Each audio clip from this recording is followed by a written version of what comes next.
Ok, pode falar. À vontade. Então, professor, quando eu uso o NP Transpose, o senhor desculpa a gritaria aí. Tá difícil aí hoje, pelo jeito. Tô na minha casa, e minha irmãzinha é mais novinha e ela solta a voz. Tranquilo. Quando eu uso o NP Transpose, eu vou simplesmente fazer a transposta da matriz ou ele faz também o conjugado dos elementos da matriz? No caso, do operador hermitiano. Só a transposta. E como que eu faço o conjugado hermitiano dos elementos? Da matriz ou dos autovetores? Da matriz. Você tem que chamar o np.conjugate. np.conjugate, parênteses, da matriz. Não, mas aí eu uso o NP Transpose e NP Conjugate junto? Mas aí primeiro o Transpose e depois o NP Conjugate. Tanto faz. A ordem não vai... O Transpose tem um atalho. Se você escrever, tem uma matriz H, por exemplo, H.T, T maiúsculo, é a transposta. Tá? Então você não precisa chamar NP Transpose, só H.T ele já retorna a transposta da matriz. É a mesma coisa. Ah, tá. Eu pego minha matriz, H, por exemplo, T e depois Conjugate. Pronto. Isso. Ah, tá. Então posso usar NP Conjugate, H.T. Mas eu vou te perguntar, aonde que você está usando isso? A gente costuma não precisar muito calcular essas coisas. Para que você quer calcular o transposto conjugado da matriz? Para obter os autovalores no outro programa que eu estava fazendo. Aí Por quê? Porque eu tenho uma matriz bloco diagonal, que é um problema que eu estou tentando já tem um tempo, e eu preciso pegar a transposta dela para poder fazer o bloco de baixo e usar o NP Block, se não me engano. Tá, para construir a matriz, você construiu o triângulo de cima e você quer agora automaticamente criar o triângulo de baixo, é isso? Isso, e o triângulo de baixo eu estou utilizando para os spins menos meio, né? Entendi. E que método você vai usar para diagonalizar? Eu estou usando o NP Bausch. Não conheço esse. Deixa eu olhar direitinho, que às vezes eu faço uma troca. Eu queria depois, professor, se fosse possível, a gente até trocar uma ideia com relação a isso, porque eu já estou um tempão tentando fazer e está dando errado. Por que você não usa os métodos de diagonalização do NumPy estão dentro do subpacote Linalg? Tem o EggVals lá. É esse mesmo que eu estou usando, é o EggVals. Então, mas no EggVals, como eu estou dando 2 aulas de computacional para vocês e para pós, eu não lembro o que eu falei aqui e o que eu falei lá. Eu estou achando que esse tópico eu falei lá só, a gente não chegou ainda. A gente não falou sobre autovalores ainda, né? Não comentei nada sobre isso. Não, aqui não. Tá, eu vou chegar lá, tá? É que eu inverti e passei Fourier na frente. Mas se você olhar a documentação do EggVals, deixa eu compartilhar a tela aqui um pouquinho mais rápido.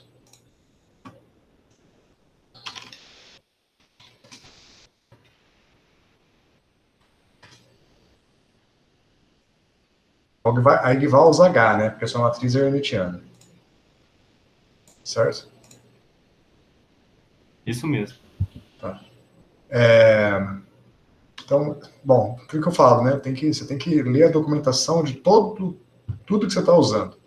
Você está vendo que o EggVals, ele recebe 2 parâmetros, a matriz, né, A, e recebe esse parâmetro up low, que o padrão é L.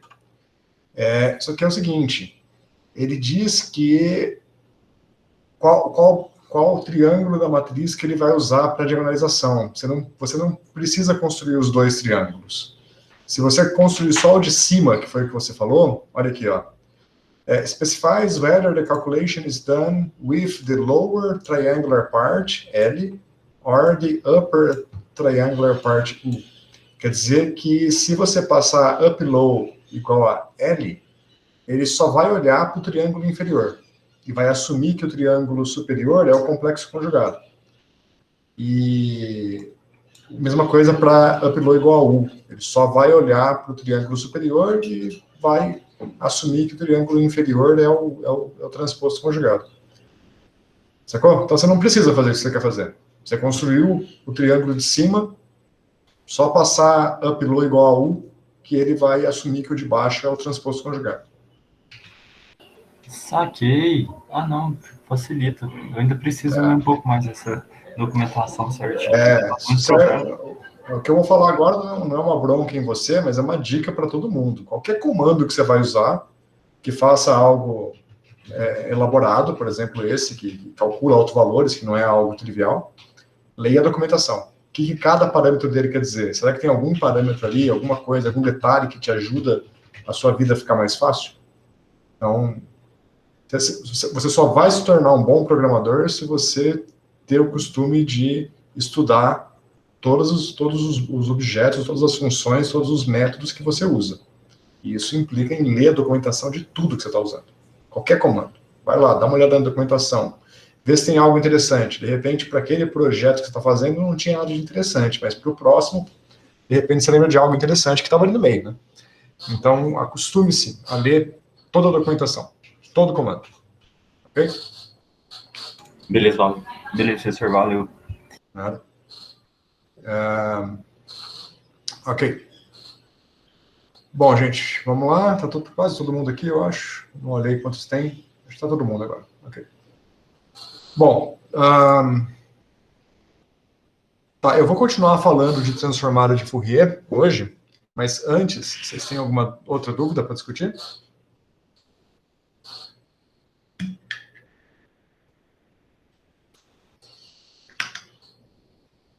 Não? Vocês deram uma olhada no livro da aula passada para hoje? Tá tudo bem por enquanto? Por enquanto, sim. Então vamos lá. Eu estou aqui na página da Wikipedia, na página de transformada de Fourier, né?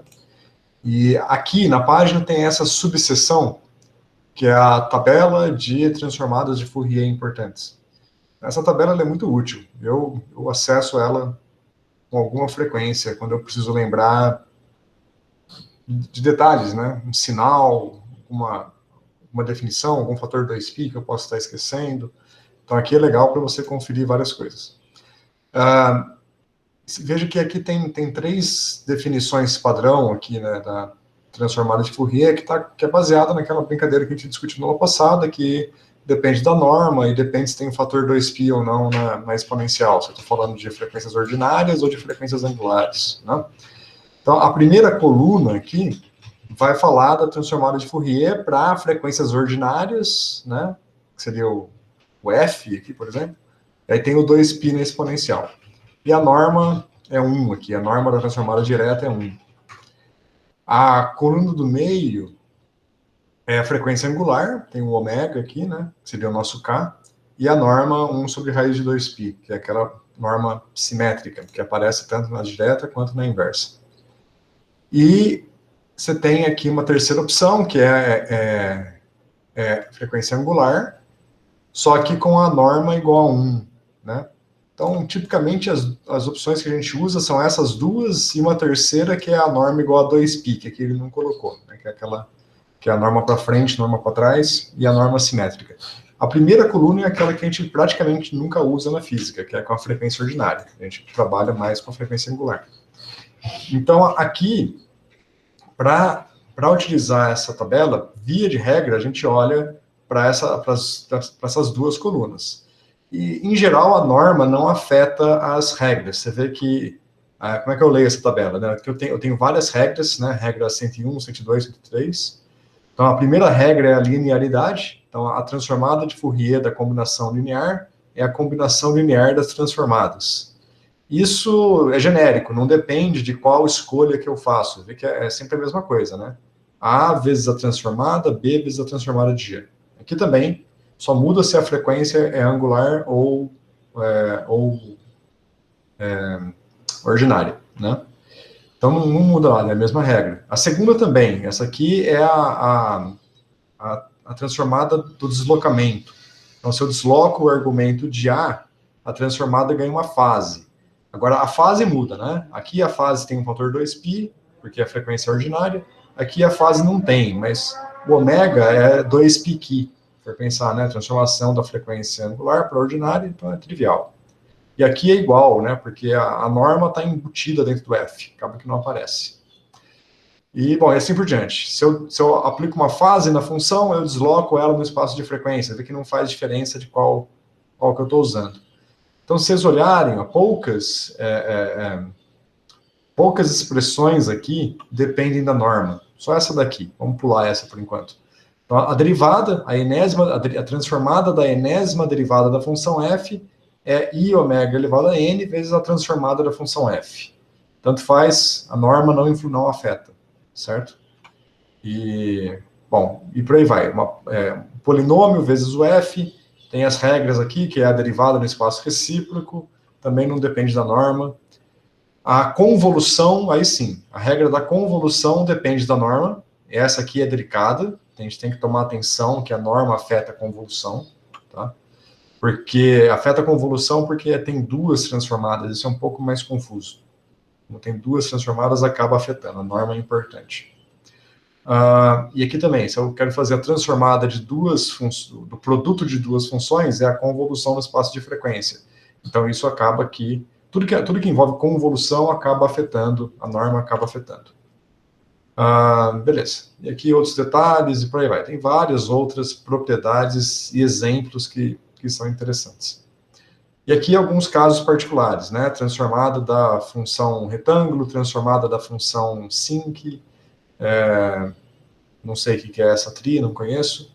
Transformada de uma exponencial vezes a u, tem certas propriedades aqui que são genéricas, né? Transformada da gaussiana, bom, e vários outros exemplos, certo? Transformada do polinômio de Hermite, são exemplos, e mais para baixo tem outros, né? Transformada da delta, da exponencial, do cosseno, do seno, dos polinômios, derivada da delta, né? Então, são vários exemplos de transformadas de Fourier que são úteis para a gente, que aparecem com alguma frequência na física, na matemática, então estão todas tabeladas aqui, tá? Então é legal vocês terem isso em mente e usar isso daqui para facilitar a sua vida. Sempre que for usar a transformada de Fourier, é legal ter essas coisas em mente, tá? Eu vou usar algumas dessas propriedades na aula de hoje para analisar o que a gente está vendo. Então, eu vou deixar essa janela aberta aqui, mas vou voltar para o código aqui. Esse é o código que a gente tinha feito na aula passada. Só recapitular, eu importei aqui a biblioteca FFT, defini meu sistema com 10 pontos, o período 2π, o delta xl sobre n, delta k 2π sobre l, o k máximo 2π sobre delta x, defini um eixo x, sem incluir o último ponto, defini um eixo k. O eixo K é o detalhe que a gente vai rever hoje, que este eixo K não é adequado, a gente vai ver o porquê já. Aí aqui eu fiz aquela brincadeira, né? Eu defini o G como sendo o seno de X, e o Gzão como sendo a transformada do G. Aí eu defini o Fão como sendo o Gzão vezes IK, e calculei a inversa da transformada do Fão. A proposta desse objeto é usar a propriedade da derivada. Vamos ver aqui na tabela de novo.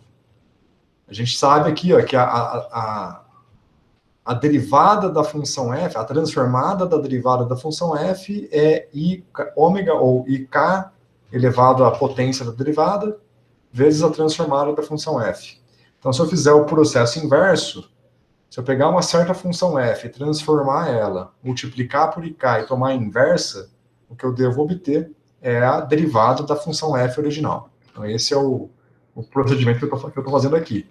Eu defino seno, transformo o seno, multiplico por ik e inverto ele. Com isso, eu devo obter a derivada do seno, que seria o cosseno. Então, a gente fez isso na aula passada, só que na hora de fazer o gráfico, deu tudo errado. Aqui eu estou vendo o seno, né, minha função original. A transformada dele está correta, a gente já discutiu, né? Um pico negativo aqui, um pico positivo ali. Só que na hora de multiplicar por ik e tomar a inversa, eu não obtive o cosseno.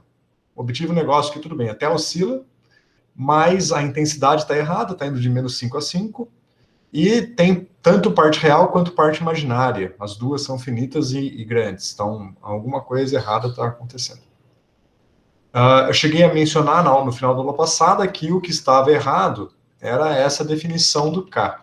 A gente vai ver agora um pouquinho mais de detalhes por que essa definição do K está errada. Antes de eu avançar, então, eu fiz uma recapitulação bem rápida aqui. Vocês querem perguntar alguma coisa, alguma dúvida, algo que não ficou claro, ou que precisa recapitular com mais calma?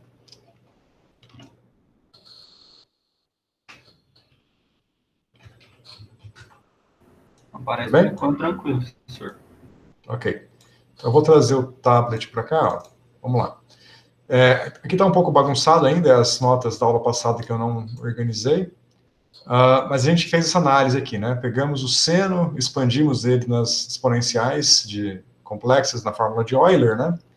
E aí a gente viu que, se eu pegar aqui o coeficiente que multiplica cada uma das exponenciais, eu identifico que lá em K1, o AF1 valeria menos I sobre 2, e o AF menos 1, que valeria mais I sobre 2, por causa da periodicidade, ele aparece lá no Kn-1, com intensidade I sobre 2, que é basicamente, só alternar aqui um pouco, deixa eu deixar lado a lado, assim, para eu poder comentar melhor. Então, é basicamente o que a gente está vendo aqui, né? Esse aqui é o AF1, e esse aqui é o AF Kn-1, que aparece lá no final, né?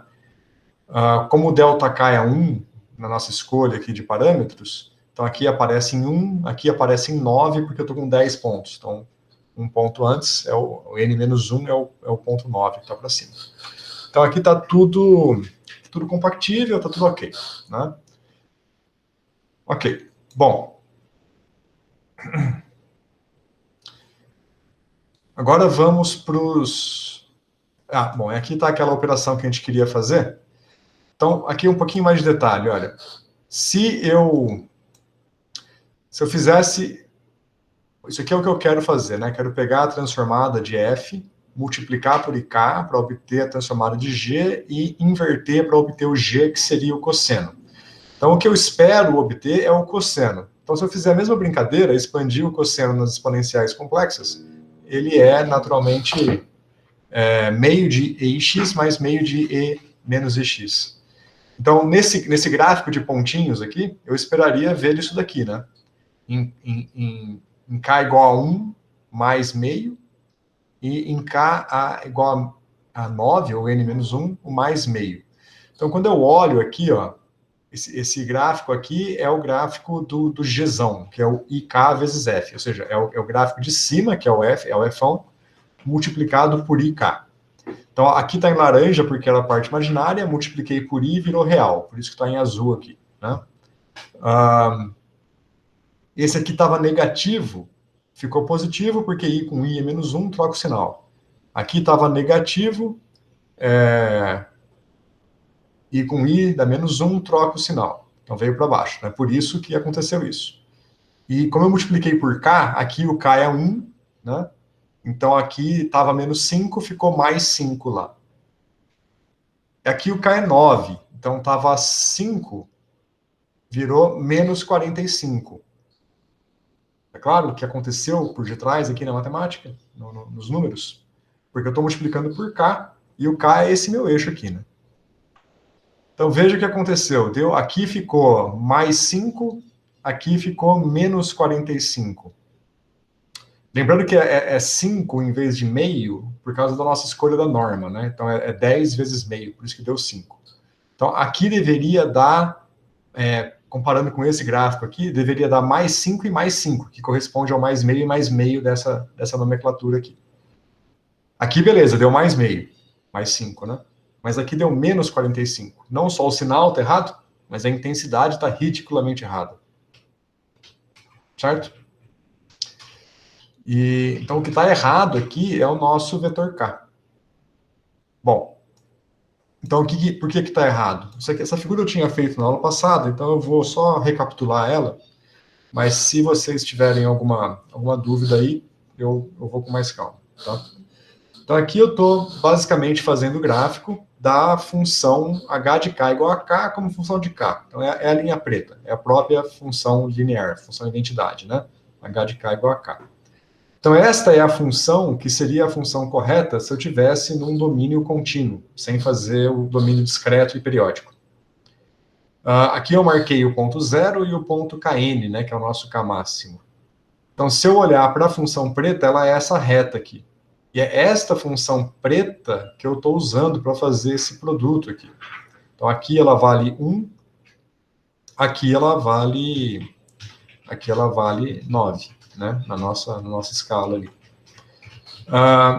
Então, basicamente estou multiplicando esse pico aqui por 1 e estou multiplicando esse pico aqui por 9. Por isso está dando origem a esse gráfico que está errado. Agora, o lance é que assim como o meu espaço real é periódico, o meu espaço K, meu espaço recíproco, também é periódico. Então, na verdade, a função que eu estou trabalhando não é a função preta, mas é a função laranja, que ela é periódica. Então, ela é esse dente de serra, que ela é linear, de 0 até Kn, mas depois se repete para cá e se repete para cá. Então, é esse dente de serra laranja que a gente discutiu na aula passada, né? O problema desse dente de serra laranja é que ele viola a simetria desse ponto K, né? Dois elementos importantes aqui. Primeiro que a função original, h de k igual a k, ela é ímpar, com relação ao k igual a 0, né? E a função laranja não é ímpar, né? Nem ímpar nem par. É uma função, né? Está aqui só no eixo positivo, inclusive, né? Outra coisa é que, se eu pensar na média, né, bom, é a consequência de ser ímpar, mas a média da função h de k igual a k é 0, enquanto a média da função laranja não é 0, porque ela não é ímpar. Então, basicamente, a paridade. A função deveria ser ímpar, e não é. Então, o que a gente deve fazer é, ao invés de trabalhar com essa função laranja, a gente tem que trabalhar com essa forma da função verde. Então, ela é ímpar, mas ela é uma reta bem definida, uma reta contínua, no domínio que a gente chama de domínio de menos π a π. Imagina que o Kn aqui é o 2π, né? Em alguma escolha de parâmetros seria o 2π. Para nós é 10 por causa dos parâmetros, mas imagina que é 2π. Então, em vez de trabalhar no intervalo de 0 a 2π, a gente tem que trabalhar que a função é contínua no intervalo de menos π a π. Aí ela é ímpar e tem as propriedades corretas, certo? Só que se ela é contínua de menos π a π, ela vai ter uma descontinuidade em π. Então, se na prática eu estou trabalhando no domínio de 0 a 2π, a minha função k tem que ter uma descontinuidade no meio do caminho. Ela tem que ser positiva aqui, aí cai e vira negativa aqui. Sacaram? Então, o problema é esse. Se eu consertar isso, veja o que acontece. Aqui a função vale 1. Então, o pico do seno vezes 1 vai dar o pico do cosseno corretamente. Certo? O i, troca de sinal por causa do i, né? Mas o importante é que a intensidade aqui é 1. Agora, aqui, veja, agora a função no ponto 9, ela vale menos 1, se eu olhar para verde. E aí, em vez de dar 45, vai voltar a dar o 5 aqui corretamente, se eu usar a função verde. Sacaram? A ideia está clara?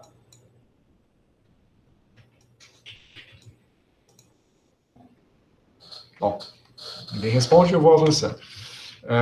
Então, a brincadeira é como que eu construo essa função verde.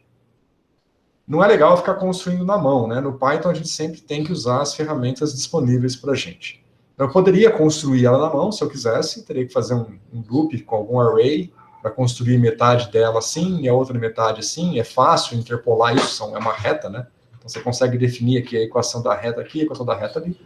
Mas o que acontece é que o Python já tem uma função apropriada para a gente fazer isso. Então, antes de usar ela, vamos na documentação. Vamos aqui na documentação do FFT.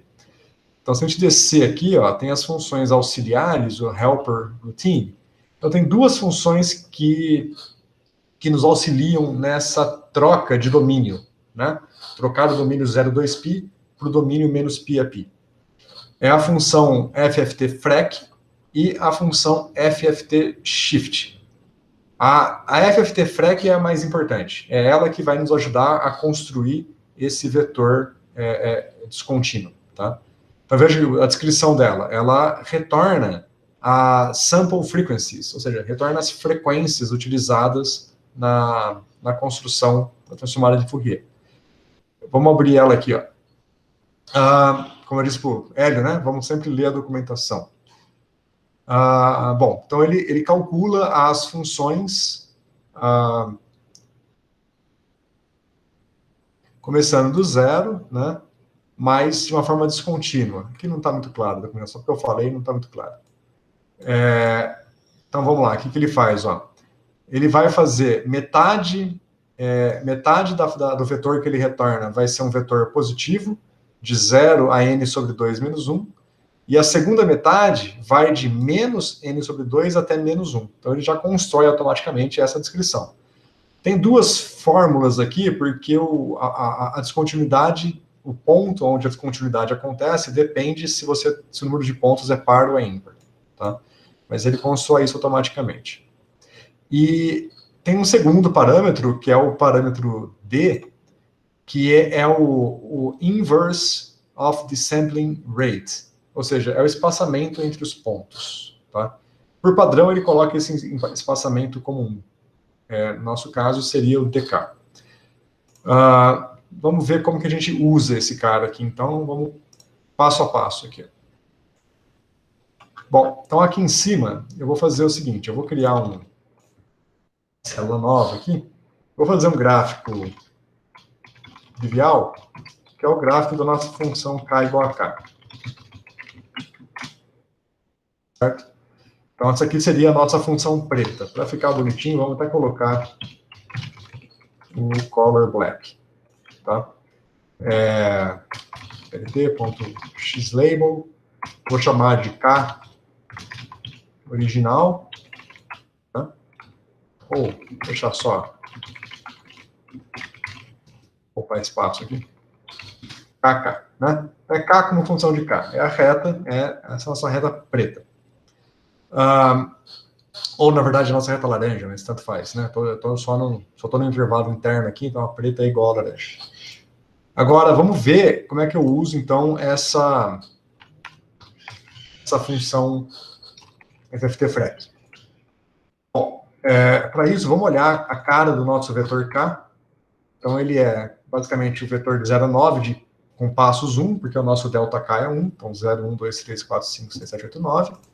E aí eu vou usar, então, o comando FFT.FFT-FREC. E o nosso número de pontos é n. Vamos ver o que ele retorna. Tá? Olha lá. Ele retornou um vetor que vai 0, 0.1, 0.2, 0.3, 0.4, e olha lá, na metade agora trocou de sinal, ficou menos meio, menos 4, menos 3, menos 2. Então, a troca de sinal você vê que acontece na metade. Mas deveria ser 0, 1, 2, 3, tarará, né? E não este objeto aqui. Por quê? Bom, vamos lá, vamos ver a documentação. Porque o que ele retorna são os índices dividido por D vezes N, né? E o nosso N é 10. Então, ele dividiu por 10, né? O que está faltando aqui é a gente passar este parâmetro D, né? Que ele chama aqui de inverso da frequência de amostragem, né? Sampling rate. Que seria, no nosso caso, basicamente um décimo, né? Seria D igual a... Perdão, deixa eu lembrar da maneira correta. Eu não costumo usar ele, porque eu estou confuso um pouquinho.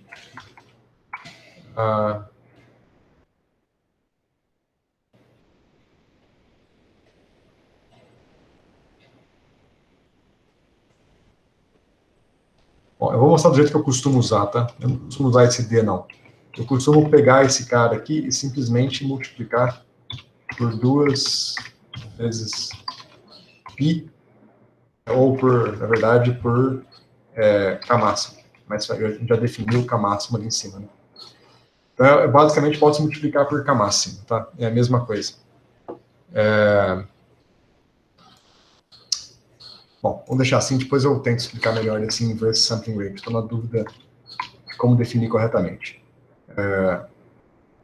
Bom, então eu multiplico por K máximo, agora veja que na primeira metade eu tenho os mesmos pontos, olha, 0, 1, 2, 3, 4, que é a primeira metade, seria, vamos pensar aqui, 0, 1, 2, 3, 4, e aí eu volto para baixo, ele volta para o menos 5. O que seria o menos 5? Seria esse ponto aqui, ó, menos 5, menos 4, menos 3, menos 1, e aí não inclui o 0, porque o 0 já estava aqui no começo, né? Então, este vetor aqui tem as frequências corretas, e de tal forma, de novo, que a primeira metade corresponde a esta sequência de pontos, né, a estes pontos aqui, e a segunda metade corresponde a estes pontos aqui, ó. Estão vendo aqui na tela? Corresponde ao eixo negativo. Mas esse eixo negativo é a mesma coisa que este eixo aqui, pela periodicidade, né? Este ponto é esse, e assim por diante. Então, ele basicamente deslocou esses pontos aqui para cá, tá? E trocou o nosso domínio. Sacaram a ideia? Então, eu vou construir o nosso vetor K usando este objeto aqui, ó. Eu vou tirar esse K daqui, vou comentar, e vou colocar o K como sendo esta construção aqui. Vamos ver o que acontece. Olha lá, o plot do K. Como eu pus K igual a K, não vai dar para ver o que eu queria. Deixa eu chamar esse de K e esse de KS, só para fazer o gráfico. Aqui é KK, aqui é o KS. Olha lá. Certo? Então aqui no meio tem uma descontinuidade. Aqui está inclinado porque eu tenho 10 pontos só, né? Então ele saltou aqui. Para ficar com cara de descontinuidade mesmo, vamos colocar aqui 1000 pontos. Aí vocês veem aqui, né? A descontinuidade bonitinha. Então essa é a nossa curva verde aqui. Vamos voltar para 10 para o gráfico da transformada ficar mais elegante. Aí que eu vou chamar de K mesmo, vou evitar esse cara aqui. Então agora eu vou fazer aquele truque, seno, transformada do seno, multiplico por IK e calculo a inversa. Então agora esse F deve ser o cosseno. Olha lá. Deixa eu voltar aqui. Olha aqui, ó. Um pico em mais 5 em K igual a menos 1, um pico em mais 5 em K igual a 1. Aqui está em N menos 1, né? Mas como aqui a gente já fez a troca de domínio, então vai aparecer em menos 1 aqui. São esses dois picos. E olha a curva aqui, ó. É o cosseno. Com poucos pontos, porque eu estou fazendo com poucos pontos para a gente poder visualizar bem o gráfico, mas é o cosseno aqui. Sacaram? Então agora está corrigido. Entenderam, gente? Tudo bem por enquanto? Aham. Okay. Agora eu vou colocar esses limites aqui, ó, para fazer o gráfico. Eu estou limitando esse gráfico aqui de menos 5 a 5, para ficar sempre no mesmo domínio. Só chamar a atenção de uma outra coisa, olha, tem aquele lance das normas, né? Então eu posso escolher, aqui por padrão, a norma que a FFT usa é a backward. A gente tem que tomar um pouquinho de cuidado, que se eu escolher vou trocar a norma backward pela forward. Se eu trocar na transformada direta e não trocar na inversa, a princípio, aqui eu continuo obtendo o cosseno, mas olha a intensidade aqui, ó. Está indo de menos 0,1 a mais 0,1, porque a norma está errada, né? Então, eu tenho que tomar o cuidado de sempre, se eu trocar a norma numa transformada, eu tenho que trocar nas duas. Aí fica bonitinho. Ok? Com a vantagem que, quando a gente usa a norma forward, a transformada de Fourier bate com o esperado aqui, né? Ó, mais meio e mais meio. Então, tá aqui, ó, mais ou menos meio, e aqui em mais meio. Enquanto, quando a gente usa a norma backward, que é o padrão, aparece o fator 10 ali, né? O fator N, que é o número de pontos. Então, tá aqui mais ou menos 5, e aqui mais 5 mais 5. A gente não discutiu isso na aula passada, deixa eu aproveitar agora. Quando que eu devo usar a norma forward, backward ou a ortho, né? A ortho é aquela simétrica. A princípio, as três sempre funcionam tecnicamente. Fundamentalmente, as três sempre vão dar o mesmo resultado técnico, mas tem uma diferença numérica entre usar uma ou outra. Vocês conseguem imaginar as vantagens? Quando usar uma, quando usar outra? Não, eu não tenho ideia, não. Tá. Então, vamos só lembrar aqui, ó. Vou dar um zoom out para ir mais rápido, peraí. Aqui. A norma forward, né? Ela vai colocar o fator 1 sobre n, vai aparecer na transformada para frente, na transformada direta. A norma backward vai colocar o fator 1 sobre n na transformada para trás, tá? Na transformada inversa. Bom, vamos deixar claro da seguinte forma, olha.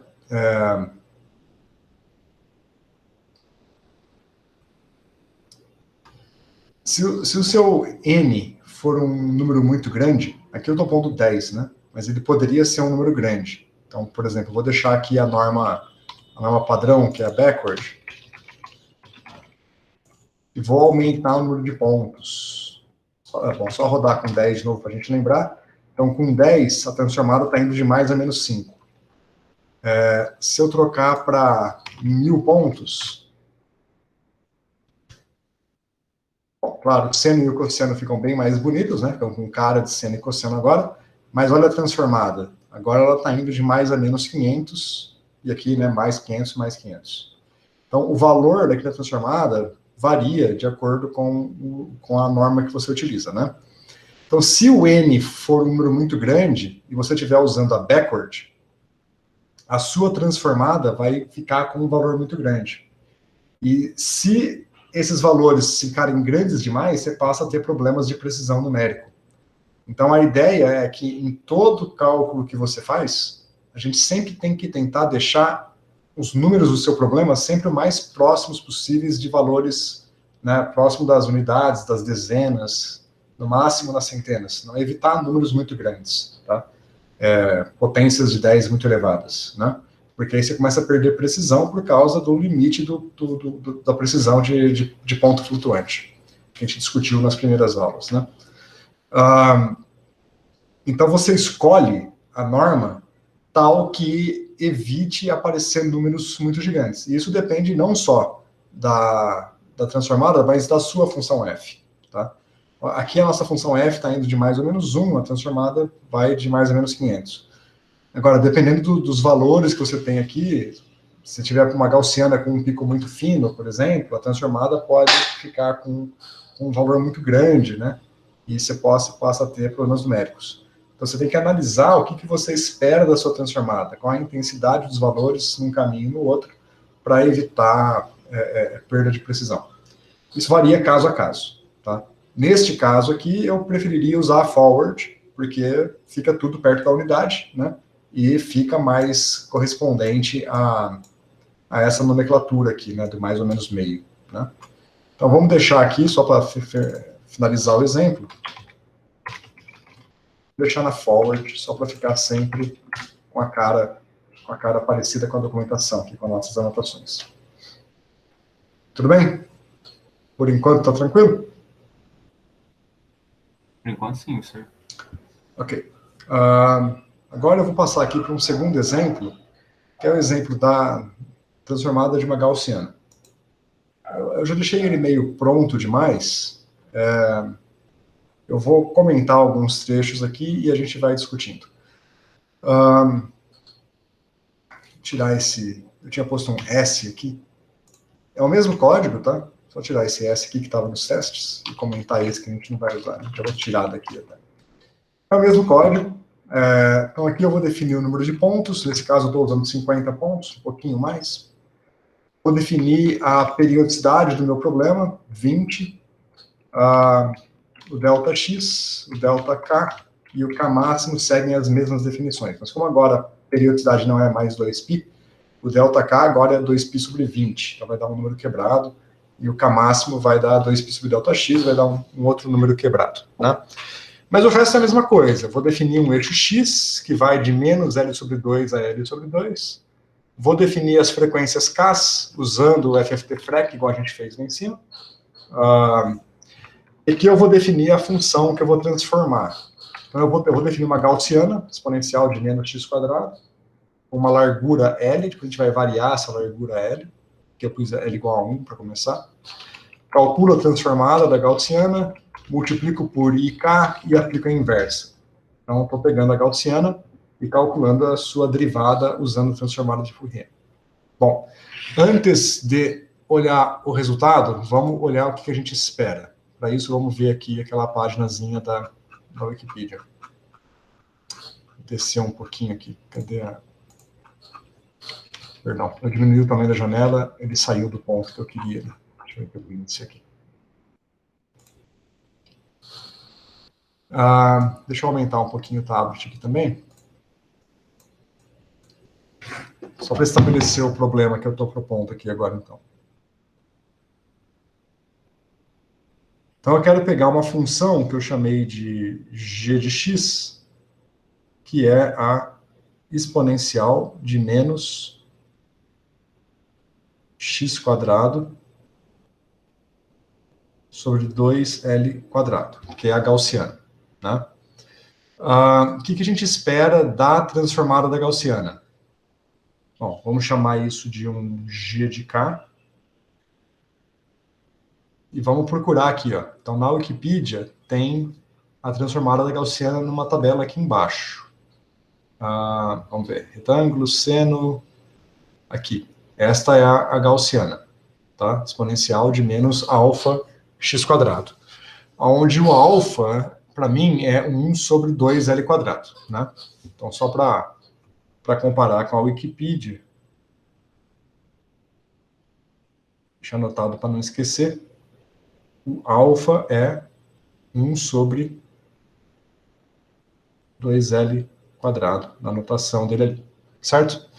Então, o que eu espero da transformada da gaussiana? Tá aqui, ó. A transformada da gaussiana é outra gaussiana, só que agora no espaço K. Então, ela vai dar... Estão lembrando, o alfa é 1 sobre 2L quadrado, então 2 alfa é 1 sobre L quadrado, né? Raiz 2 alfa vai dar, basicamente, o L aqui em cima, certo? L exponencial. Agora vamos com calma aqui para não errar. Exponencial de 4 alfa. Põe o 4 aqui na frente, vai dar 2 sobre L quadrado, né? Então vai dar exponencial de menos L quadrado, trocar o ômega por K, sobre 2, certo?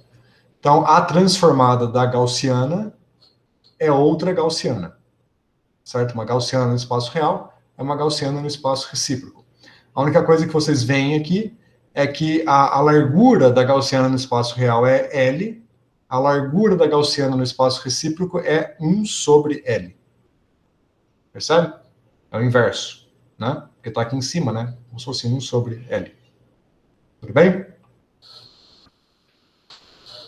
Vamos analisar, vamos verificar isso. Outra coisa que a gente pode notar aqui é que a gaussiana é uma função real e a transformada dela também é uma função real, né? A transformada do seno era uma função complexa, mais ou menos i. A do cosseno era real. Aqui ela é uma função completamente real. Assim, só por esse L maiorzinho para ficar legível. Ok. Agora vamos para lá. Beleza. Então, tecnicamente, eu basicamente copiei e colei o código lá de cima, só troquei os parâmetros, né? E vamos ver o que vai acontecer. Esquece esse cara aqui, que eu já estou dando uma parte da resposta aqui, finge que vocês não viram. Esqueci de tirar essas coisas aqui antes de mostrar para vocês. Vamos lá. Perdão, eu tinha preparado com esse S aqui na frente, mas não precisa. Tá lá. Então, olha só. Aqui eu tenho a gaussiana original, a transformada da gaussiana, já vamos discutir ela. Aqui eu peguei a transformada da gaussiana, multipliquei por IK, ficou assim. Calculei a inversa, o que eu obtive aqui foi a derivada da gaussiana. Então veja que se eu só olhar para esses dois elementos aqui, tá tudo certo. Eu tenho a gaussiana bonitinha e a derivada da gaussiana certinha. Confie em mim que tá correta essa derivada da gaussiana, deu o valor correto, tá certíssimo aqui, não tem nada de errado. Agora, esses gráficos aqui estão certos? Comparado com o que eu esperava aqui? O que vocês acham? Esse aqui, principalmente, né? Esse gráfico aqui deveria corresponder a esta transformada. O que está engraçado aí? Então, tá estranho, né? Por quê? Porque parece, eu posso estar errado, mas parece que ele está considerando como se fosse uma função par, não estou entendendo. Uma função par? Quer dizer par?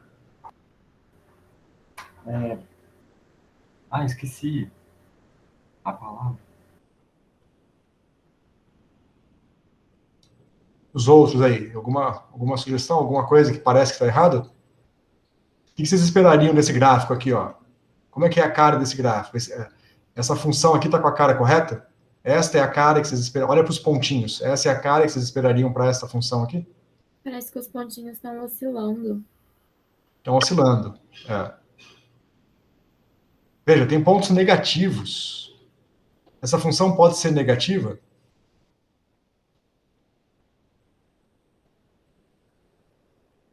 Não.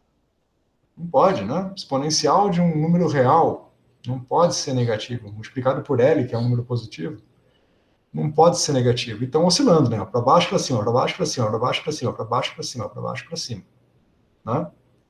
Esquece essa de baixo, porque o problema está aqui. Na hora que a gente consertar essa, vai consertar a de baixo também. Mas a de baixo também não era para oscilar. O que está errado?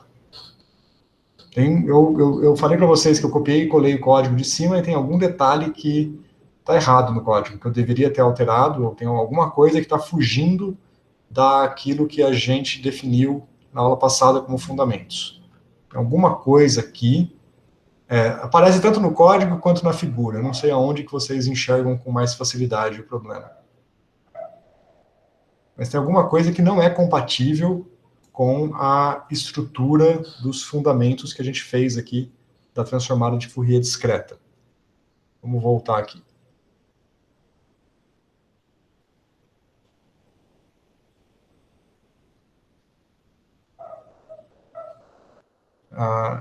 Tem um outro lugar que está resumido, deixa eu ver se... pode ser aqui. Isto aqui é o que a gente tem feito, né? Estas são as definições que a gente tem usado. O que não está compatível aqui com relação a isso aqui?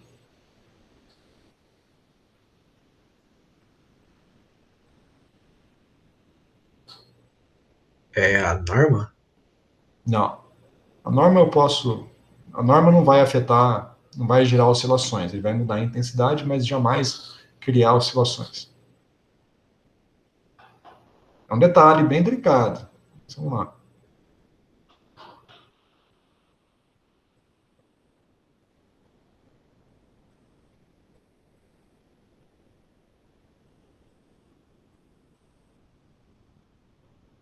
Peraí, o senhor não dá resposta, deixa a gente pensar, mesmo que leve um tempinho.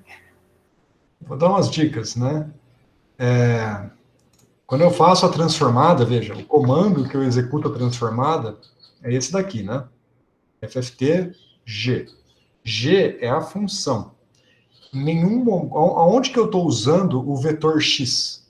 Aqui eu não uso o vetor X, né? Eu só uso o vetor X para construir a função. Mas depois eu não uso mais o vetor X. Então o problema está em alguma informação do vetor X que está faltando.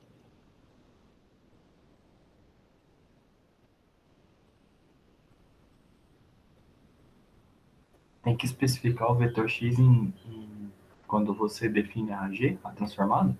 Não, né? Não, mas então, tem alguma coisa, presta atenção no eixo X, que tem alguma coisa que não está compatível com as nossas escolhas aqui.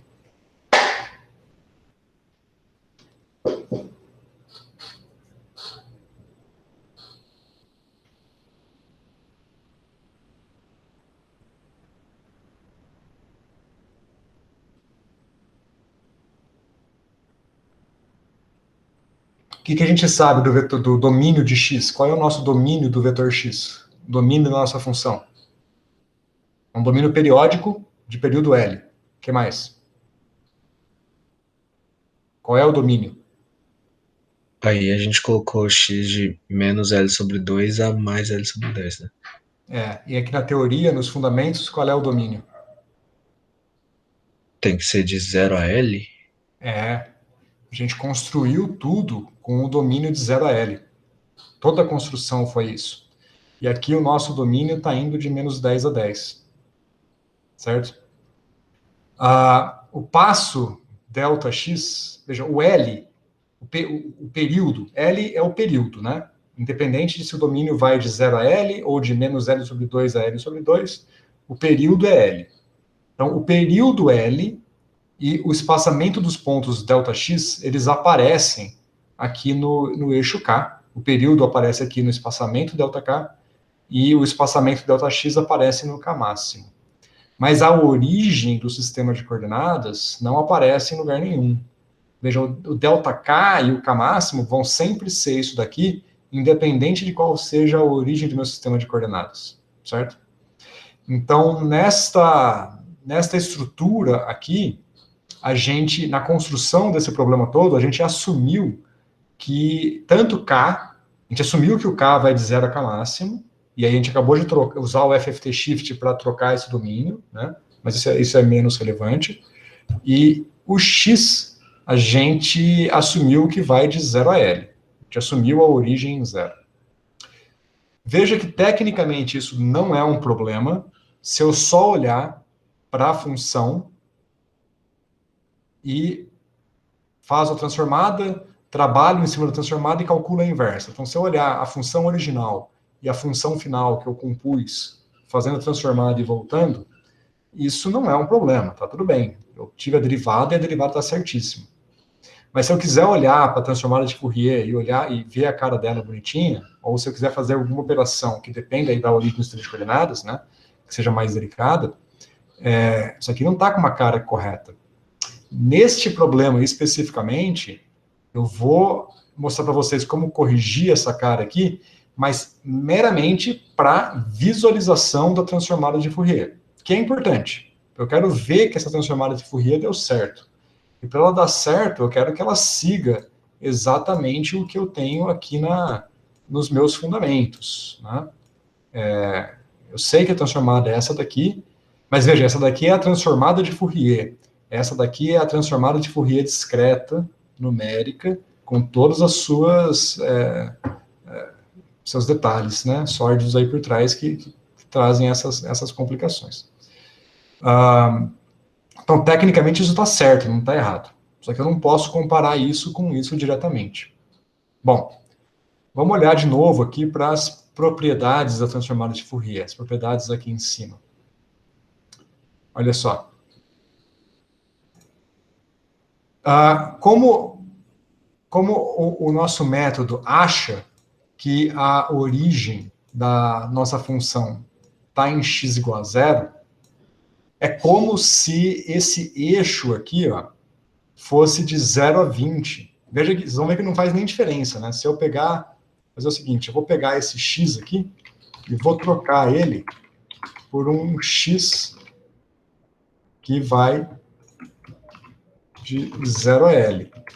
Vou fazer o gráfico de novo. Olha só. Bom, perdão, mas aí eu tenho que, para fazer isso, eu tenho que trocar, eu tenho que pôr centrar a gaussiana em 10, né? Porque senão não dá certo. Desculpa. Só vou fazer isso e vou trocar o centro da gaussiana para metade do caminho aqui, senão não... Então, olha, agora tem uma gaussiana de novo aqui no meio do meu domínio, só que o meu domínio agora vai de 0 a 20. E o resto do gráfico está igualzinho. A derivada está certinha, mas a derivada está centrada em L sobre 2. Tá? Então, basicamente o que eu quero dizer é, quando você passa o x desse jeito aqui, menos L sobre 2, a gaussiana centrada em zero, como estava antes, ele entende esse ponto como sendo zero, e esse ponto como sendo L, e esse ponto como sendo L sobre 2. É isso que está implícito na nossa construção. Então, a nossa gaussiana é como se ela, para o FFT, na implementação por detrás do NumPy, é como se a nossa gaussiana não estivesse centrada em zero, mas estivesse centrada em L sobre 2. Tá? É como se estivesse centrado em L sobre 2, porque ele ignora a origem do sistema de coordenadas. E vamos olhar aqui, ó, a propriedade 102. Se a minha função está centrada em A, ao invés de estar centrada em X, a transformada de Fourier da função deslocada vai ser a transformada de Fourier que eu queria, vezes uma fase. E essa fase é menos I, A, que é no caso é o L sobre 2, vezes o K. Sacaram? Então, será que a gente consegue corrigir usando essa fase? Vamos lá. Então, eu só vou editar o código nos trechos em que faz o gráfico. Na conta eu não preciso fazer nada, a conta está certa. É só a visualização que eu quero corrigir. Então, aqui nos gráficos, eu vou criar uma variável, que eu apaguei sem querer. Você vai aplicar a fase só nos plots? Só nos plots. É só para visualização. Só interessa na visualização. Entendi. Ok? Então, eu vou pôr aqui uma fase que é I, o vetor K, vezes a origem do meu sistema de coordenadas. Tá? Vou pegar essa variável fase e vou multiplicar o Gzão por ela. K é um vetor, né? Então, a fase é um vetor. Eu vou multiplicar o vetor G pelo vetor fase, ponto a ponto, né? Element-wise. E o vetor F também, que é a nossa função auxiliar aqui. E, bonitinho, uma gaussiana, outra gaussiana. Assim como a gente esperava. Veja que, insisto, né, isso só é necessário para visualização, porque vocês podem ver aqui, ó, aqui está certo. A função e a derivada dela foram operadas corretamente. Certo? Então, do jeito que eu apresentei o problema, isso é meramente um problema de visualização da nossa gaussiana. Só para ficar um pouco mais elegante, eu vou, assim como aqui em cima eu tinha colocado a norma forward, aqui a escala da transformada bata com a escala da nossa transformada teórica, aqui eu vou colocar a norma forward também pelo mesmo motivo. Professor, A gente consegue. Oi. não ficou muito claro para mim, mas como que você sabe o quanto que sofreu essa defasagem? Vou comentar. Vai ser sempre essa expressão aqui, tá? Aqui a defasagem não está ligada com o deslocamento, né? É o tanto que ela deslocou aqui, né? É basicamente o tanto que a sua origem deslocou de zero, que é basicamente o x0. Eu usei ele aqui, ó. A origem do sistema de coordenadas. Ok? Sim, entendi. Então ela vai estar sempre relacionado. Esse A aqui é o tanto que a minha origem do sistema de coordenadas deslocou. E esse deslocamento ele se dá devido à transformação em si? Não, devido à origem do meu sistema, à minha escolha da origem do sistema de coordenadas. Eu defini o meu sistema de coordenadas de menos L sobre 2 a L sobre 2. Então, na verdade, aquela fase... Existiria uma origem que a gente pudesse escolher que não haveria essa defasagem? Zero. Tá. Agora... entendi. Ok? Então, vamos lá. Então, aqui, coloquei a norma forward, certo? E vamos ver...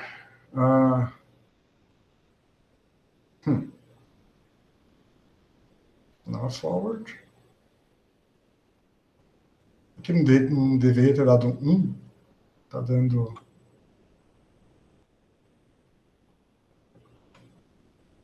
Aqui era para ser L mesmo? Será que eu errei alguma coisa? Se aqui fosse L, aqui tinha que dar 1. Tá dando menos do que 1. Vamos olhar aqui de novo se eu peguei algum parâmetro errado. Gaussiana.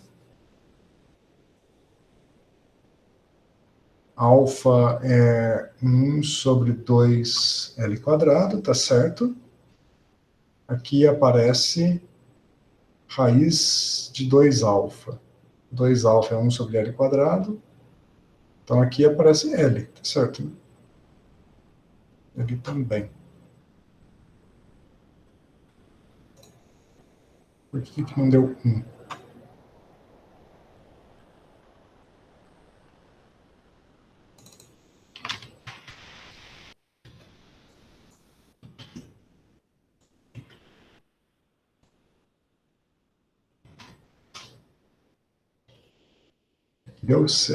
Perdão, desculpa. Olha, besteira minha, hein, gente. Porque esta expressão aqui é com a norma ortogonal. Besteira minha. Para ficar com aquela cara lá, eu tenho que usar a norma orto. Aí vai dar 1. Dá para ver porque a escala não mostrou aqui, mas aqui é 1 agora. Tá certinho. Deve estar certinho. Então tem que ser na escala orto para dar essa expressão aqui. Na escala forward tem essa pequeno desvio. Ok. Bom, só aproveitar a pergunta do Hélio aí, por que a fase é aquela? Vamos ver se eu consigo mostrar rápido aqui, antes de passar para o próximo exemplo.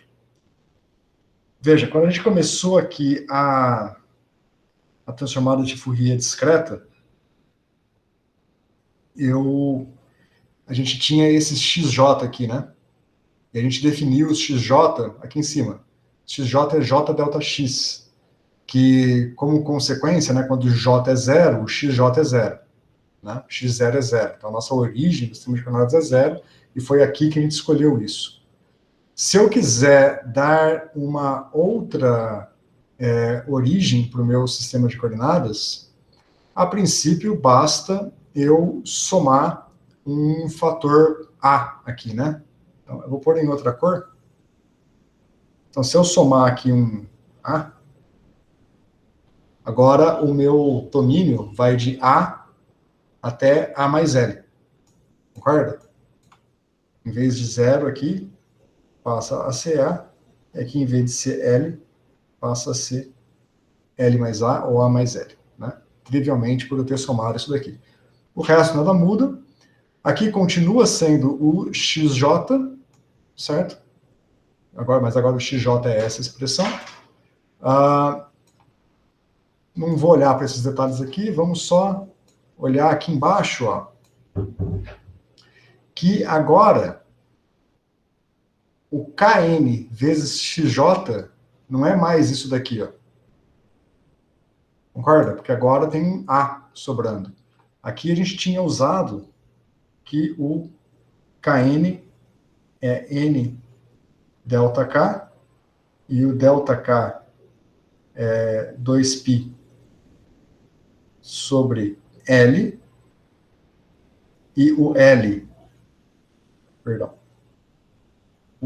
é E não delta X, certo? Dá um zoom aqui.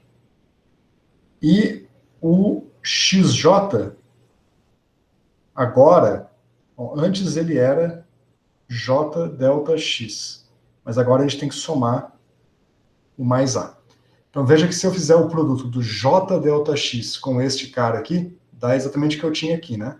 O 2π, o N, o J, o E não, e o delta X cancelam nos dois caras aqui. Agora, o que está faltando aqui é o nosso deslocamento A. Então, se eu fizer o produto A vezes Kn, então A vezes esse cara aqui, o termo a mais que vai aparecer aqui vai ser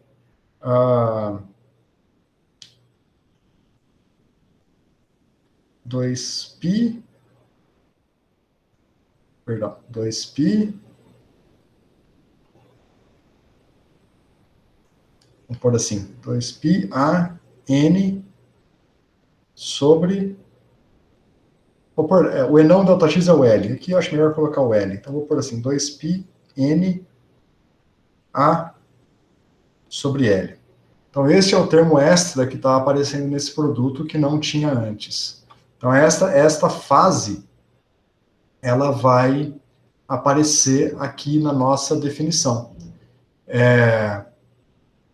Se a gente quiser, por exemplo, vamos deixar esse XJ como sendo nosso XJ original, né? Se a gente quisesse. Bom, deixa eu fazer assim, ó.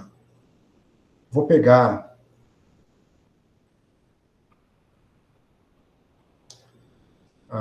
deixa eu ver qual é a forma mais interessante de eu mostrar isso. Tá, já enxerguei aqui. Eu vou pegar essa expressão aqui, porque essa é que a gente está olhando com mais calma, que é a nossa... Perdão, dando besteira aqui. A nossa transformada direta. Vou copiar ela e vou passar aqui para o lado, tá? Só para poder escrever com calma.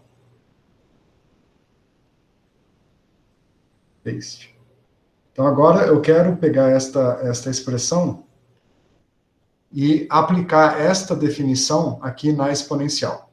Tá? Vou deixar aqui assim. Como é que vai ficar? O Fn, que é a nossa transformada, vai ficar 1 sobre An somatória em J de 0 a n menos 1. Fj, agora vamos pegar a exponencial. Então vamos pegar o termo que a gente já tinha, que era a exponencial de menos i 2π nj sobre L, e agora o termo novo eu vou fatorar aqui do lado. Né? Vai ficar exponencial, de menos i 2π na sobre L. Mas olha só, a soma é em J. Aqui não tem J. Então eu posso fatorar esse cara. Né? Então eu vou ter que o Fn é o Fn que a gente já tinha. Vamos pôr assim, por um parênteses aqui. Desculpa, queria ter colocado antes essa fase. Exponencial de menos i 2π na sobre L vezes 1 sobre An somatória de 0 a n menos 1 Fj exponencial de menos i 2π nj sobre e não. O que é esse cara aqui, ó? Este objeto entre colchetes é o que a gente já tinha antes. Vamos chamar esse cara aqui de Fn0, que é a transformada de Fourier que a gente já tinha quando a origem do sistema de coordenadas era em 0. Então, isso daqui é exatamente o que está implementado no NumPy, assumindo que a origem é 0. Agora, quando a origem não é 0, a transformada de Fourier passa a ser a exponencial de, vamos chamar de menos i θ vezes Fn0. Então, desloquei a origem do sistema de coordenadas, ganhei uma fase. E a fase aí, então, é 2π na sobre L. Certo? Se eu faço a transformada inversa, essa fase morre depois. Se você faz a direta e a inversa, exato, essa fase morre. Ela desaparece, eu não preciso me preocupar. Exato. Entendeu? Na inversa vai aparecer exatamente a fase oposta. Uhum. Por isso que corta. Por isso que no resultado, a fase não afetou o resultado. Só afetou a visualização, que é um passo intermediário. Legal Claro? demais. Clarinho. E a fase é a mesma que eu tinha colocado aqui, ó. A fase que eu tinha colocado aqui é IKX0. Por que deu certo, né? A nossa fase aqui eu pus um A, né? Eu coloquei um A. A sobre L. E no meu código aqui eu coloquei KX0. Tem que tomar um pouquinho de cuidado agora para identificar, lembrar quem que é o K, para ficar mais fácil, né? Só para lembrar aqui, ó, o K, aqui em cima, né? O K é N2π sobre L. Então, perceba que aqui, ó, N2π sobre L é o K, né? Então, na verdade, essa fase é K vezes A. E quem que é o A? É o deslocamento, é o x0, né? É o deslocamento da minha origem. É basicamente a origem do sistema de coordenadas. Então, a fase que aparece é K vezes a origem do sistema de coordenadas. Certo? Menos IKA, né? Aqui eu não coloquei o menos I, porque o meu X aqui é menos A, na verdade. Então, tem um sinal diferente entre o meu X0 e o A. O A, na verdade, na minha anotação lá do exemplo, é menos X0, tá? Por isso que não aparece o menos. Mas é exatamente essa fase que eu coloquei aqui. Sacaram? Saquei, deu para entender, senhor. Beleza. Agora, existe alguma situação em que essa fase não seja meramente um problema de visualização e pode ser um problema real, de operação mesmo, de fazer o cálculo? Alguma situação em que eu precise da fase para fazer o cálculo corretamente? Você fala uma situação física? Um problema, né? Porque aqui, veja, aqui eu comecei da função g de x, calculei a inversa, multipliquei por IK, peguei o g de x, calculei a transformada, multipliquei por IK e calculei a inversa. Então, nesse procedimento, eu apliquei a transformada direta e a inversa. Então, quando eu aplico duas vezes, né, vou e volto, a fase cancela. Certo? Portanto, a fase nunca é um problema quando no meu procedimento numérico, na minha conta, eu vou e volto. Agora, existem problemas onde a gente está interessado em ir só numa direção? Tipo, Existe. só vou fazer Existe, certo? Então, se o que eu preciso para fazer a minha conta, eu tenho um f de x e quero calcular a transformada, e eu vou fazer as minhas contas usando a transformada, né?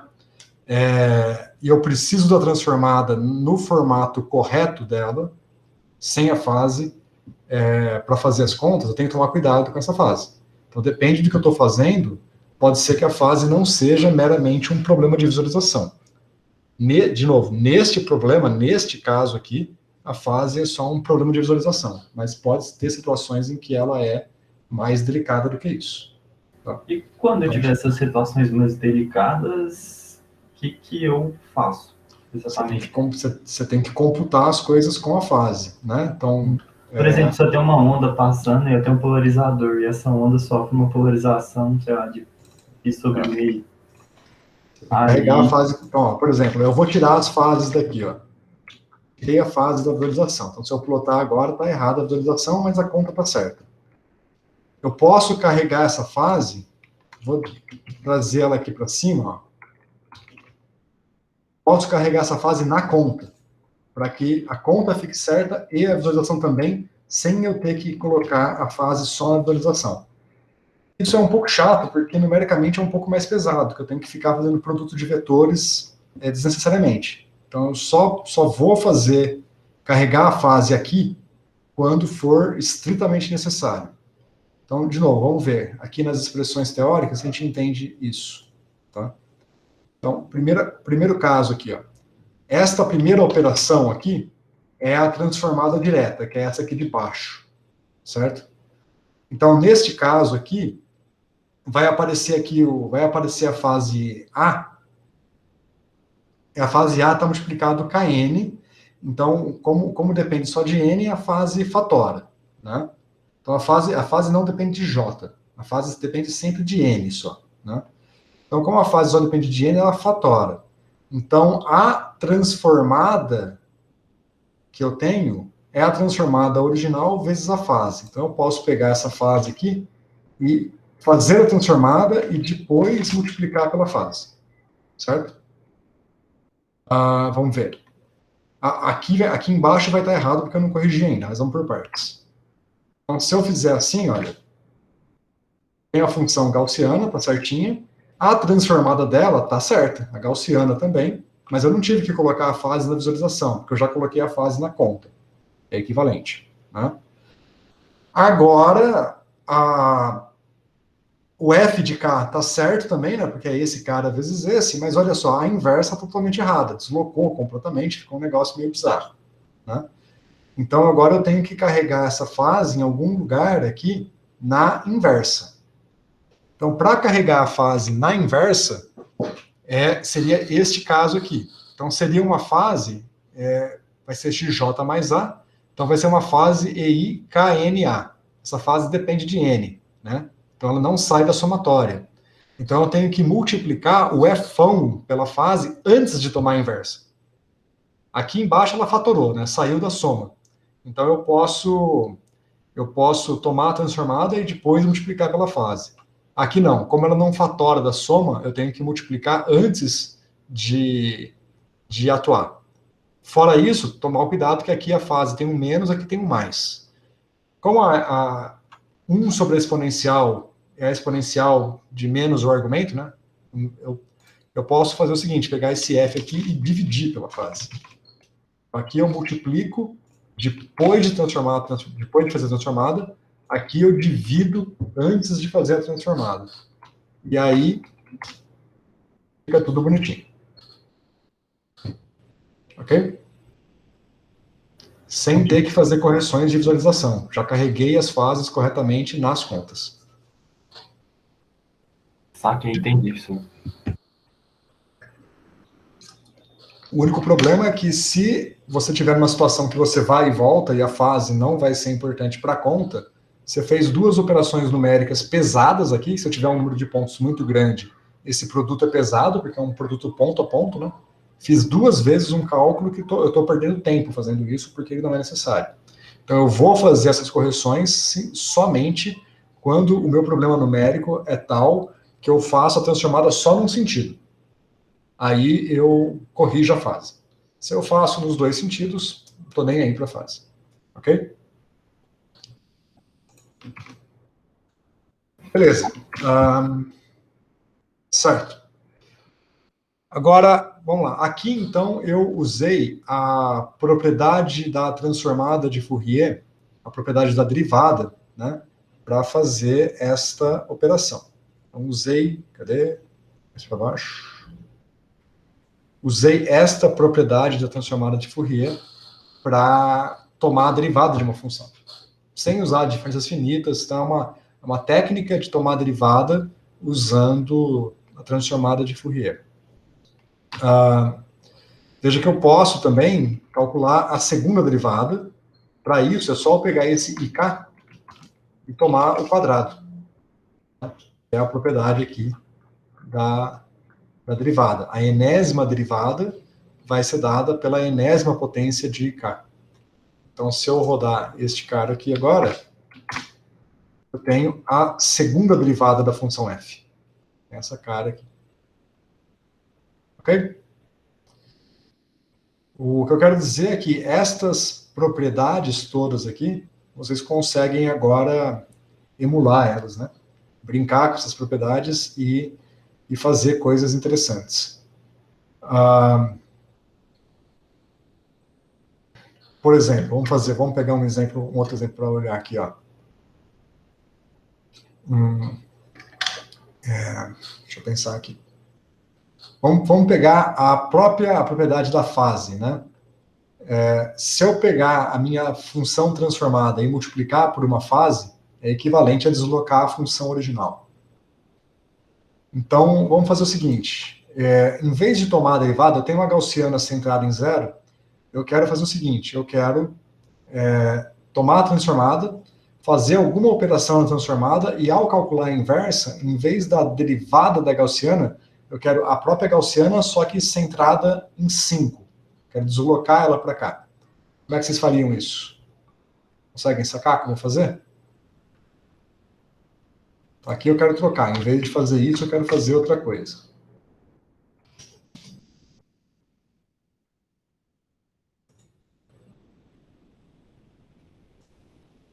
Ficou clara a ideia?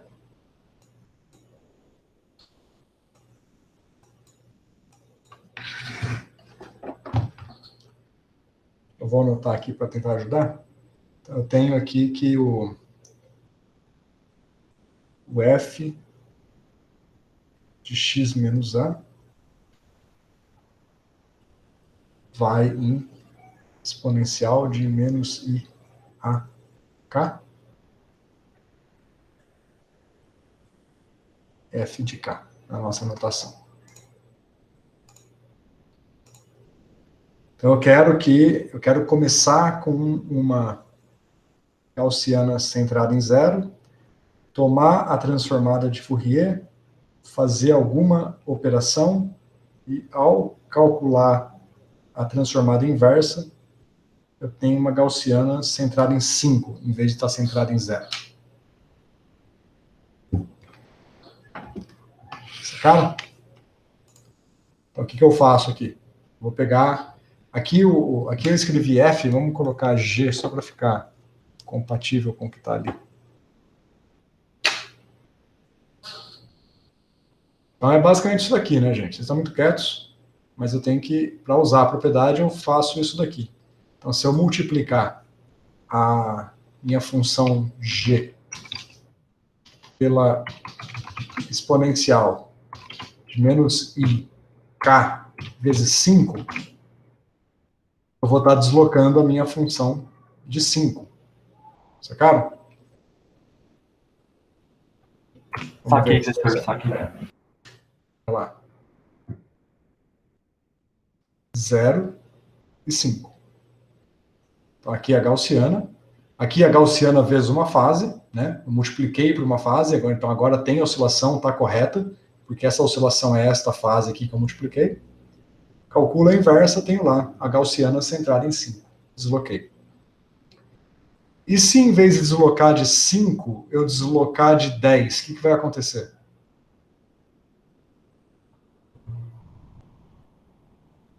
Uma parte vai ficar no final e a outra vai ficar no começo? Isso, por quê? Por causa da periodicidade. Da periodicidade. Só queria essa palavra por explícito. Então, como eu tenho condição de contorno periódica, se eu desloco de 10, ela sai por aqui e volta por ali. Certo? Se eu deslocar de 20, o que vai acontecer?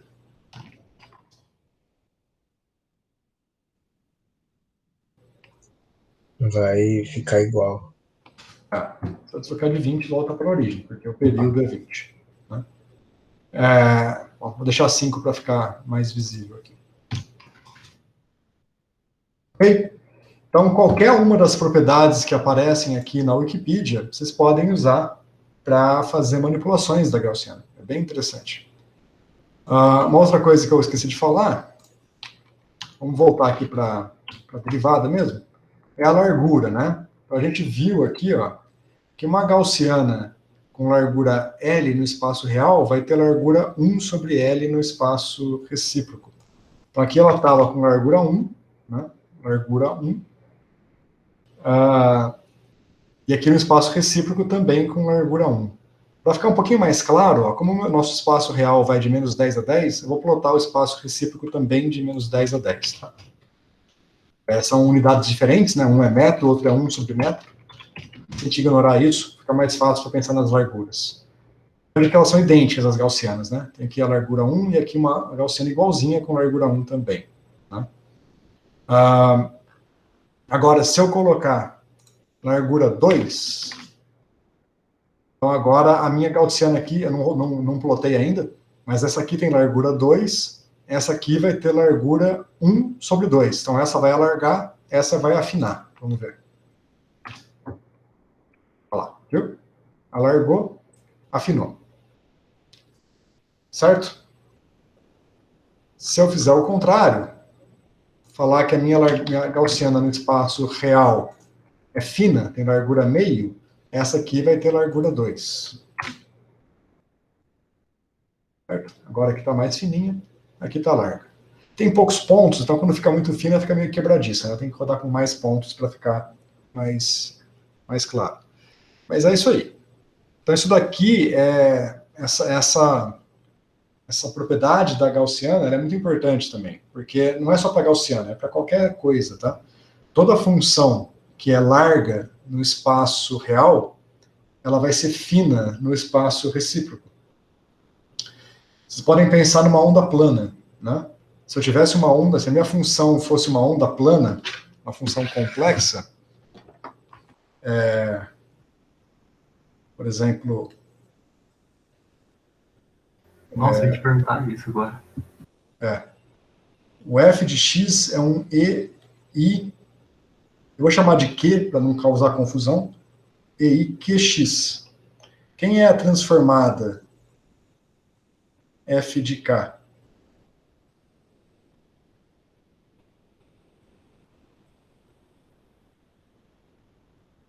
Ou a transformada não, mas vou fazer no nosso gráficozinho aqui, que é mais fácil de pensar. Bom, pode ser na transformada também, se vocês quiserem, mas a transformada talvez seja um pouco mais difícil de analisar. Então aqui eu tenho nosso eixo K, de 0 a K máximo, naquele esquema do gráfico, tipo o gráfico do seno que a gente fez lá. O que vocês acham como é que você acha que vai ser esse cara aqui?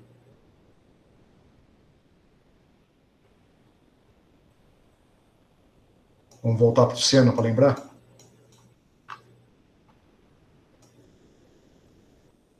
Aqui. O seno era dado por uma exponencial EIX. Então a gente viu aqui que quem multiplica o IX é 1, então em K1 tinha um valor menos I sobre 2, e em K menos 1 tinha um valor mais I sobre 2, que é o que multiplica aqui. E agora, nesse caso?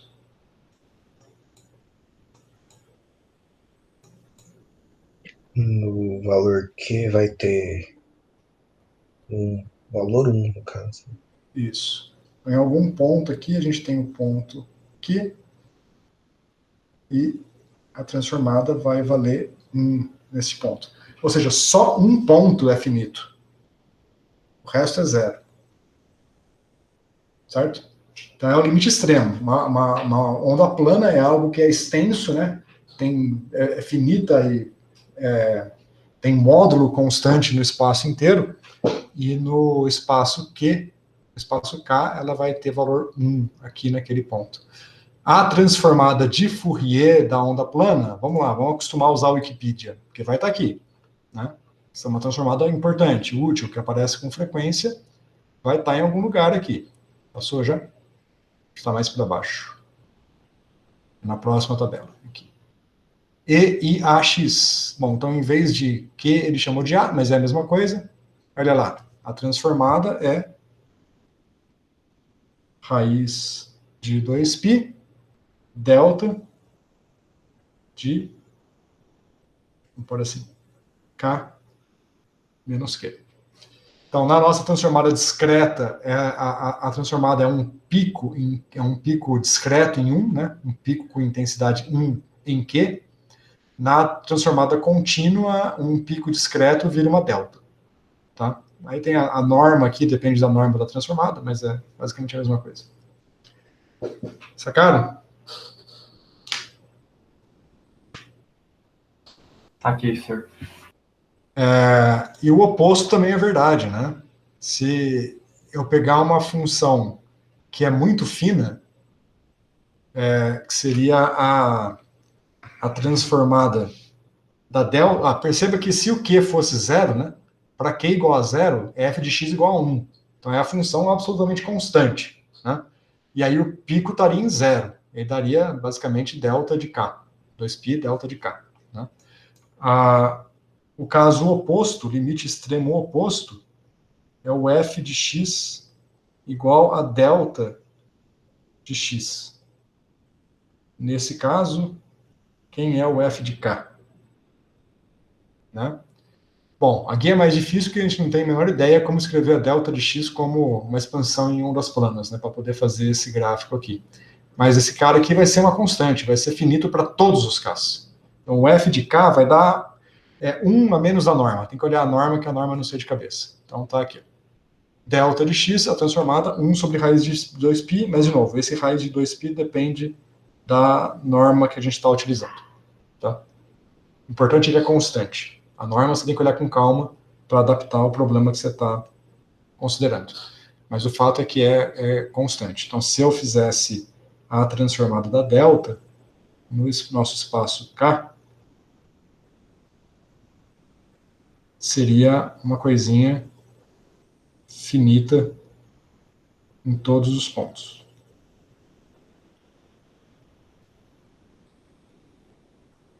Certo?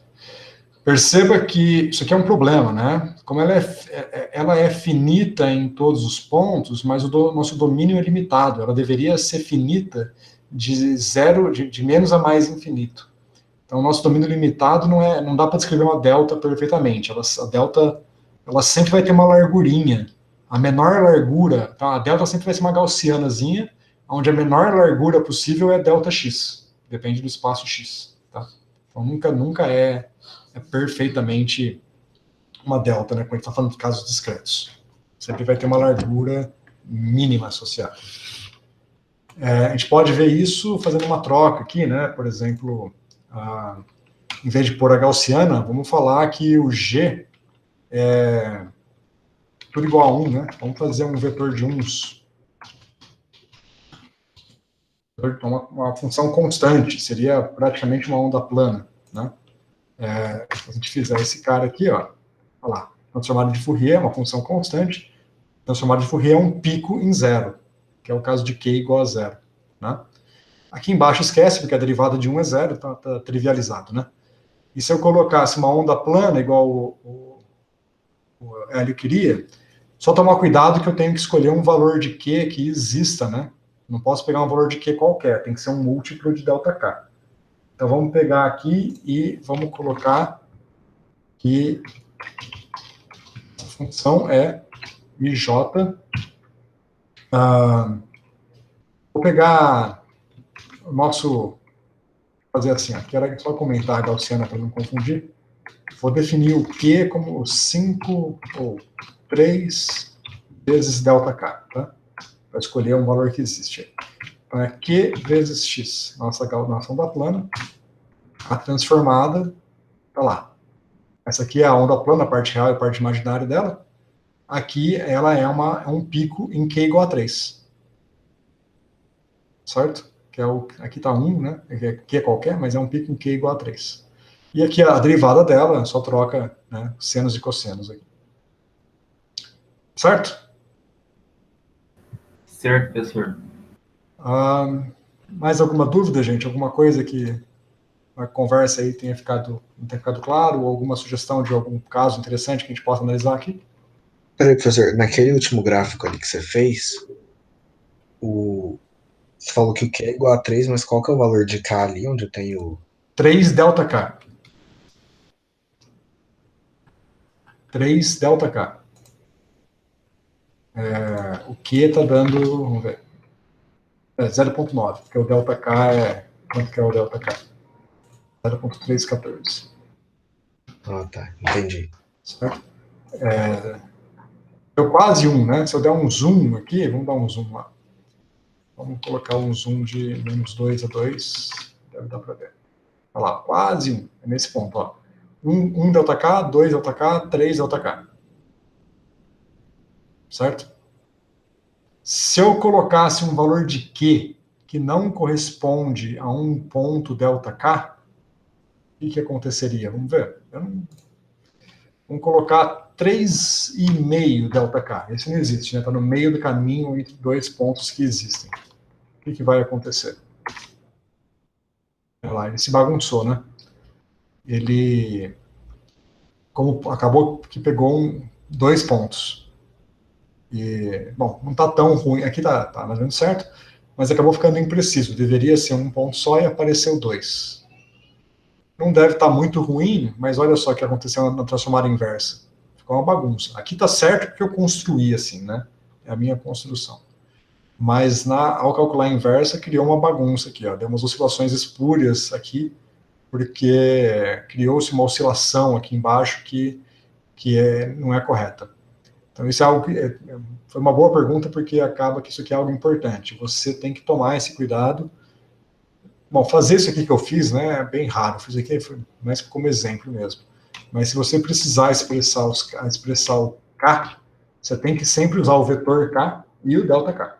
Tem que sempre estar contido nessas coisas. Se não tiver contido, você vai ter problemas. A gente acabou de ver. Ok?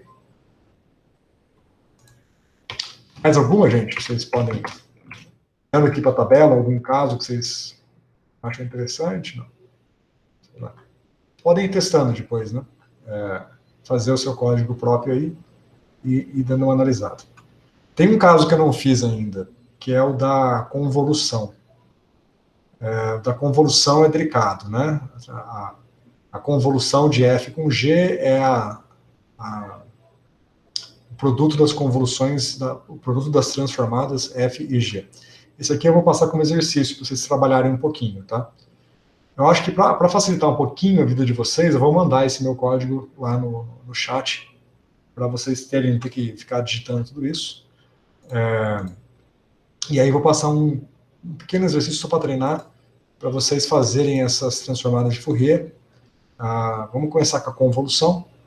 Não sei se vocês lembram o que é convolução, então dá uma lembrada no que é convolução no fim de semana aí também. E a gente volta nesse ponto semana que vem, tá?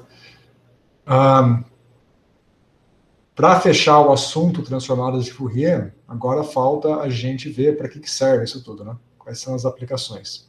Então, para o pessoal que está fazendo o projeto de imagens, não sei se vocês já avançaram, mas a convolução é extremamente importante para trabalhar com filtros de imagem, né? E a derivada também. Então, vocês podem usar essas técnicas aqui, só que, como é uma imagem, vocês vão fazer em 2 dimensões, e tudo que eu fiz aqui é em 1 dimensão. Então, vocês têm que ver como fazer tudo isso em 2 dimensões. E aí, os filtros, vocês podem usar essas técnicas todas para isso. Ok? Bom, vou parar por aqui, que está dando 6h30. Então, só para deixar claro, para semana que vem, eu vou passar só esse exercício da convolução e talvez mais um ou outro. Vou dar uma revisada aqui nas minhas listas antigas para escolher uma coisa ou outra para vocês fazerem simples, só para dar uma treinada. E eu queria focar um pouco na semana que vem nos projetos. Queria que vocês me falassem como é que está o andamento. Vocês podem me mandar mensagens no chat já também, no Slack, avisando como é que está. Mas na semana que vem eu queria que vocês me mostrassem o que vocês já fizeram, aonde estão travando. E aí eu vou, metade da aula é isso, metade da aula eu vou mostrar uma aplicação da transformada de Fourier. Ok? Beleza, professor. Bom, por enquanto é isso, gente. Então, até semana que vem. Bom fim de semana. Bom final de semana, professor. Até mais. Até. Até.